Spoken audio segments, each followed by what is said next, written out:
Hello friends, నమస్తే. Welcome to SN gardening channel. Friends, ఇది వచ్చి ఫిష్ అమినో యాసిడ్ యొక్క అప్డేటు. ప్రీవియస్గా ఫిష్ అమినో యాసిడ్ ప్రిపేర్ చేయడంలో నాకు కొన్ని ప్రాబ్లమ్స్ ఫేస్ చేశాను. అవి మీకు కూడా ఎక్స్ప్లెయిన్ చేస్తే యూజ్గా ఉంటుంది మీకు కూడా. సరే, ఓకే ఫ్రెండ్స్, ఇప్పుడు చూద్దాము. ఇప్పుడు ఇది చూసినట్టయితే ఇక్కడ ఎండిపోయినట్టు అనిపిస్తుంది కదా.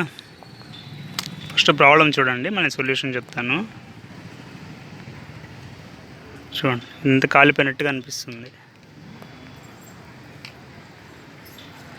మనము స్ప్రే చేసే ఫెర్టిలైజర్ కూడా ఏదన్నా ప్రాబ్లం ఉందో లేదో ఖచ్చితంగా చూసుకోవాలి ఫ్రెండ్స్. దేనివల్ల వచ్చిందో లేదో అది కనిపెట్టుకోవాలా.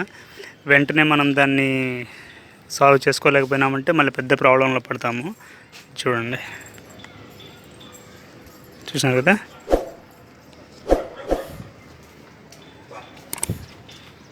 అబ్బా, ఇక్కడ చూడండి ఎంత అందంగా ఉంది. నాకు ఎలా అయిపోయింది చూడండి. సో ఫ్రెండ్స్, ఇది ఏమైందంటే ఇక్కడ చూడండి, మొత్తం ఎలాగ అయిపోయిందంటే మనిషి మీద అగ్గి ఎట్లయితే పోస్తే కాలిపోతాడో మనిషి, ఆ తీరుగా అయిపోయింది. సో ఫ్రెండ్స్, ఇది ప్రాబ్లం ఏమైందంటే ఫిష్ అమినో యాసిడ్ ఉంది కదా, దాన్ని చేసేటప్పుడు ఫిష్లో అమినో యాసిడ్సే కాదు, ఫ్యాట్స్ కూడా ఉంటాయి ఫ్రెండ్స్. ఫ్యాట్స్ కూడా హెవీ ఫ్యాట్స్ ఉంటాయి. కొన్ని ఫిషెస్లో ఫ్యాట్స్ ఎక్కువ ఉండే ఫిషెస్ ఉంటాయి. దాని పేగులు ఇలాంటి దాంట్లో వేసినప్పుడు ఏమవుతుందంటే దాంట్లో ఉన్న ఫ్యాట్స్ అన్నీ ఎక్స్ట్రాక్ట్ అయిపోయి పైన ఒక లేయర్ లాగా ఫామ్ అయిపోతుంది. మనము ఫిష్ అమినో యాసిడ్ 1 లీటర్కి ఒక 30 ml అట్లా వేసుకొని వాటర్లో కలిపినప్పుడు ఈ ఫ్యాట్స్ అంతా పైన వచ్చి తేలిపోతాయి. మనం దాన్ని పట్టించుకోకుండా పోసి దాన్ని మనం ఎలాగా ఫిల్టర్ చేయలేము.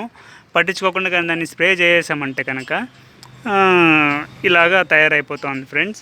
ఇంతకుముందు కూడా ఫేస్ చేశాను, కానీ హెవీగా ఫేస్ చేయలేదు. ఈసారి అయితే బాగా ఎక్కువ డ్యామేజ్ కనపడింది నాకు. సో అందుకే ఈ అప్డేట్ కంపల్సరీ ఇవ్వాలనేసి నేను చేస్తున్నాను ఫ్రెండ్స్. ఇది వేర్ల దగ్గర పోసినామంటే ఏమవుతుందంటే, నేను పెద్దగా రిజల్ట్ ఏం చూడలేదు. వేర్ల దగ్గర నాకు తెలిసి పెద్దగా డ్యామేజ్ ఉండదు, ఎందుకంటే వేర్లు ఆల్రెడీ ఒక ప్రొటెక్షన్ లేయర్ ఉంటుంది దానికి, కాబట్టి అది కావాల్సిందే తీసుకుంటుంది, మట్టి ఫిల్టర్ చేస్తుంది మిగతాది. సో ఫ్రెండ్స్, దీనికి సొల్యూషన్ ఏంటి అంటే, ఫిష్ అమినో యాసిడ్ మనం లీటర్కి 30 ml కలుపుతాం కదా వాటరు, దాంతోపాటు ఒక కోడిగుడ్డుని ఫస్ట్ ఆ 30 ml తీసుకొని ఫిష్ అమినో యాసిడ్ దాంట్లో ఒక ఎగ్ కొట్టిపోసి బాగా కలబెట్టేసినామంటే ఏమవుతుందంటే ఒక ఎమల్షన్ తయారవుతుంది. నూనె కరుగుతుంది అన్నమాట. యాక్చువల్గా నూనె కరగడానికి కొన్ని పద్ధతులు ఉన్నాయి.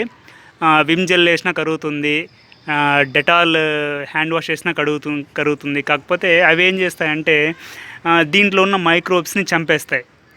సో మనకు మైక్రోబ్స్ ఇంపార్టెంట్ కదా, కాబట్టి ఏం చేసినామంటే కోడిగుడ్డుని ఒక 30 ml ఎగ్ ఎమల్షన్లో వేసుకొని బాగా కలిపెట్టేసినామంటే అది ఎమల్సిఫై అయిపోతుంది. ఓకేనా ఫ్రెండ్స్. బాగా ఎమల్సిఫై అయిపోయిన తర్వాత మళ్ళీ మనం వాటర్ కలిపినామంటే దానికి ఒక 1 లీటర్ వాటర్ కానీ 2 లీటర్స్ వాటర్ కానీ కలిపినామంటే మంచిగా స్ప్రే చేసుకోవచ్చు ఫ్రెండ్స్. దానివల్ల అయితే ఏమి ఇబ్బంది లేదు. Okay friends, thank you for watching.